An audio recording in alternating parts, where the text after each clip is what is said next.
What's going on, bottom line viewers? It's Mitch here with Kevole and Dilly Vanilli. We are here to break down and preview the 2018 season for the Baltimore Ravens. Ravens are a team that I've personally had to watch in the playoffs against my Patriots, and they've had a head-to-head rivalry over the years that's been very entertaining to watch.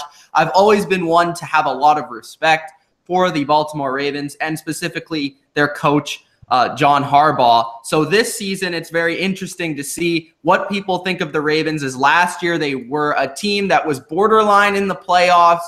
They did sort of really well considering some of the injuries they had, considering Joe Flacco's performance at quarterback. And they were able to overcome that, maybe because of the AFC conference as a whole and maybe because of the strength of their division, and still almost make the playoffs. If it weren't for them just screwing up entirely against the Bengals, they would have made it. But the Ravens are a team this year that, once again, seemingly are in the same position. Are they going to be a team that is going to make it to the playoffs and be a dark horse, or are they going to be a team to miss the playoffs like last year? Or is this the year the Ravens finally take a step back in the negative direction and maybe go forward with a Lamar Jackson as their franchise quarterback?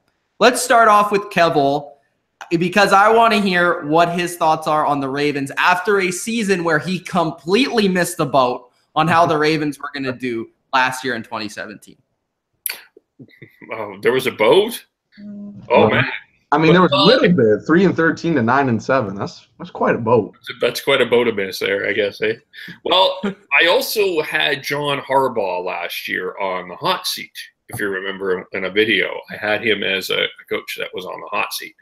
Now, I do want to point out a couple of things, because I know that, Mitch, you have a tremendous amount of respect for the Baltimore Ravens. And I actually do have a lot of respect for the Baltimore Ravens and what they've accomplished. Hard not to. They've won Super Bowls. Basically, 3 straight seasons, no playoffs for the Baltimore Ravens. John Harbaugh, one of these respected coaches. Let's go back to that Super Bowl team. Ray Lewis was the inspiration. Joe Flacco got based on his performance. And I think, actually, if you ever look back on that Super Bowl, some will argue if Joe Flacco should have been the MVP. But he got the MVP. He got his contract. And I think it's kind of trapped the Baltimore Ravens in a bit of a way. I do feel that in some ways, I wonder if the message that John Harbaugh has been given has been a little bit stale overall. So I'm really intrigued about this year, because I do think that there's an opportunity for the Baltimore Ravens to make some changes. They have an emerging running back in Alex Collins. They have an interesting wide receiver group. I mean, I like Willie Snead, but the rest is, I think, is weakness. What's been known for their defense, their Pro Football Focus has their pass rush right now at 25th. And then they have the intriguing question of Lamar Jackson. So, and they have lost 3 straight games to the Pittsburgh Steelers. This is my caveat with the Baltimore Ravens. I actually don't have them in the playoffs. However, I think this is going to depend on a lot of things with them. If they get to Lamar Jackson sooner rather than later, I do think that this team can be in the playoffs. I also think if they can beat the Pittsburgh Steelers at least once, they have a shot at being in the playoffs. I'll be honest, I did consider the Ravens to win the AFC North. I think that there is some talent in a number of different positions that if you look in comparison to the Pittsburgh Steelers, they're not that far off, but in some ways they are. If some balls bounce a certain way with the Baltimore Ravens, also depends on what happens in the AFC South, in my mind. Baltimore Ravens could make the playoffs if a few bounces go this way, that way, or the other. But at this point, I just have them just out. I think in comparison to a couple of the other teams overall that I have in the wild card, they're just under in terms of talent. And I do wonder if they don't make the playoffs, if people are going to start questioning. People were questioning John Harbaugh a little bit last year. if they don't make the playoffs, I think there might be some more questions about John Harbaugh. Maybe that time to transition. It's not that he's a bad coach, but maybe it's time for a different message in that locker room. So we'll see. The Ravens are there, but I don't have them quite in the wild card yet. I have them at 9-7. Okay. But they've got to beat the Pittsburgh Steelers at least once this year. That was one of the things that did kill them, as well as that loss to the Bengals. They did lose twice to the Steelers last year as well. Yeah, for sure. I'd agree with you. If they're going to make the playoffs, they probably need to beat the Steelers once. Dylan, what do you think, bro? I don't know where you're at with the Ravens. I know you don't give them as much respect as I do, so I want to hear what you think. I've got them at 6-10. Yes, 6-10, which is 3 games lower than Kev. I'm going to go through my opinions here on this roster. Wide receiver, your boy Crabtree's back, Kev. I know you love him so much. I don't really know how he's going to fit with Joey Flacco. If it's him and Lamar Jackson, I think they could be a good combo, a really good combo. But with him and Joe Flacco, Lamar and Willie Snead, though, that might be interesting. That might also be a good combination. And right now, I'm looking at this record, but before I get into anything else, I'm looking at this record based on I don't think Lamar Jackson will start the season. I feel like the Ravens organization is too strong-headed to feel that way this season. Next year could be a different story, but I feel like they're committed to him for at least one more season, just like the Giants are committed to Eli. By the way, 2 very highly overrated QBs. Their line, I think, is really good, except for the right tackle, Orlando Brown. I did not rank him highly in the draft this year, and I don't think he's going to be very good at right tackle, so that might be a weakness. But Marshall Yanda, Ronnie Stanley, all those guys are good. Alex Collins, solid running back. I like him. Joe Flacco, don't like him. He's not very good. You talked about that defensive line. It's not very good whatsoever. I mean, there's some decent players, but it doesn't feel as great. C.J. Mosley, I know Mitch has him as an overrated linebacker.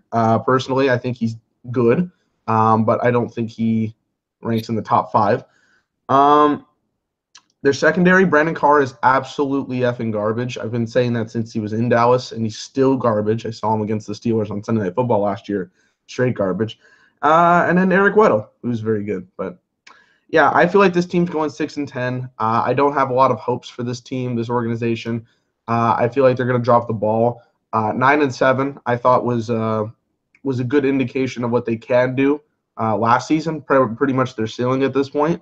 But I don't see how Joe Flacco is going to lead the charge, and I don't think they're going to put Lamar Jackson in just this season. I feel like they might put him in some plays because they've seen what he can do in training camp, and that's good. But I feel like this team is not going to transition from Joe Flacco that quickly. So they might have him on the play as like a 2 QB type of situation, but I don't think Lamar Jackson will get any starts for the Ravens this year. So except for maybe week 17 when they're out of the playoff contention. So for me, 6-10. I think the defensive line is pretty weak, and their secondary is not that great, and their offense I don't think is complementary to a team that can make the playoffs. All right, for me, I have them somewhere in the middle of you guys. I have them at 8-8. I did consider the Ravens as a playoff team. They were in that range, and I actually think that when it comes to the AFC, the 6th seed in the playoffs might end up being 9-7. So I feel like they could be in that range where they could make the playoffs. For me, when I look at the Ravens, I think Dylan completely undersold this defense, as this defense was at least top 8 last year in the NFL. You could check the stats. They're one of the best run defenses in the NFL, and they do, I think, have a talented secondary that's very deep at corner. They have Jimmy Smith, who, when he's healthy on the field, he's been a top 10 corner. Brandon Carr is a serviceable starter. Marlon Humphrey, they have Tavon Young, who's coming back, who was very good in his rookie season as a slot corner, so should get that role again. Anthony Everett, I liked from the draft. So they have 4 or 5 corners that are startable corners, in my opinion. Yes, their pass rush is sort of skeptical, but they did get some surprising production from some of their backups last season. I think Terrell Suggs is still a solid player, and maybe there's a little bit of over-reliance on him to get pressure from the outside. But they're good at scheming up ways on defense to just make it happen. And that's my main concern with the defense, is that they have lost Dean Pease, who was the defensive coordinator. He's now in Tennessee. So that is a little bit of concern, as I had him in high regard in terms of a defensive coordinator. He was a former Patriots coach and the Ravens coach for a long time, including when they won the Super Bowl. CJ Mosley, I think, is good. Yeah, I say he's overrated, but I still think he's a good middle linebacker. I'm not taking that away from him. And I really like Brandon Williams and Michael Pierce on the defensive line, just holding it down. And whenever you have Brandon Williams, it's very hard to run against him. And their safety duo, Tony Jefferson and Eric Weddle, are both very good as well. Offensively, the receivers are where I have to really pinpoint, because this, I know, doesn't look like a great receiver core, but it is better than what they've had over the last 2-3 years. I mean, the last 2-3 years, they've had Mike Wallace as their #1 receiver. Brashard Perryman last year was looked at as their #2. Now he's really looked at as their #4 receiver. So you look at Baltimore now, Michael Crabtree's better than anything they've had of recent years. And I know Kev doesn't feel like he's a great receiver, but it's true. Willie Snead is pretty good at slot receiver. He didn't have a productive last year with the Saints for whatever reason, but I feel like he'll bounce back this season. John Brown can at least stretch the field in similar ways to Mike Wallace can, and he has the speed. Joe Flacco has a good deep ball, and Brashard Perryman still has some athletic talent. The offensive line is okay. They have Marshall Yonda still there. Ronnie Stanley, I think, is pretty good. Orlando Brown is an interesting, if he's going to start at right tackle, that's very interesting and intriguing to watch. And also you have to factor in they drafted 2 tight ends I was very high on. Hayden Hurst was arguably, if not the best tight end in the draft. And Mark Andrews was also, for me, a top 4 tight end in this draft. So they drafted 2 tight ends that can come in and produce as well as rookies. Alex Collins is a decent running back. So I feel like this is the best skill position offense they've had in a number of seasons. So you add that to a pretty decent defense, and I think that's overall a team that's going to be around the playoffs. I just have them missing because they have a tough schedule. When you look at their schedule, they play, they're gonna have to play all their divisional teams on the road, including the Steelers twice. They play the Titans on the road. They play the Panthers on the road. They play the Raiders, they play the Falcons on the road, and they play the Chargers and Chiefs on the road. That's a difficult schedule, but I see them taking half those wins this season, because I think their defense puts them in positions to win, and I think Flacco's going to be motivated this year, and he's apparently having his best training camp he's had in a while. So I think Flacco's going to have a bounce back year, and I think they're going to have a semi-good team this year that has a chance on week 16, 17, depending on where it goes. They could make the playoffs. So that's our opinion on the Ravens. 8-8, 9-7, 6-10 for Dilly Vanilli. Hope you guys enjoyed. Let us know where you guys stand. Do you see the Ravens bouncing back and getting back to the playoffs? Or do you think that the Ravens are a team that aren't quite there and they maybe need to go more into the rebuilding mode with Lamar Jackson and the future of this franchise? Let us know in the comment section below. Hit that like button and subscribe for more Bottom Line View. Peace out.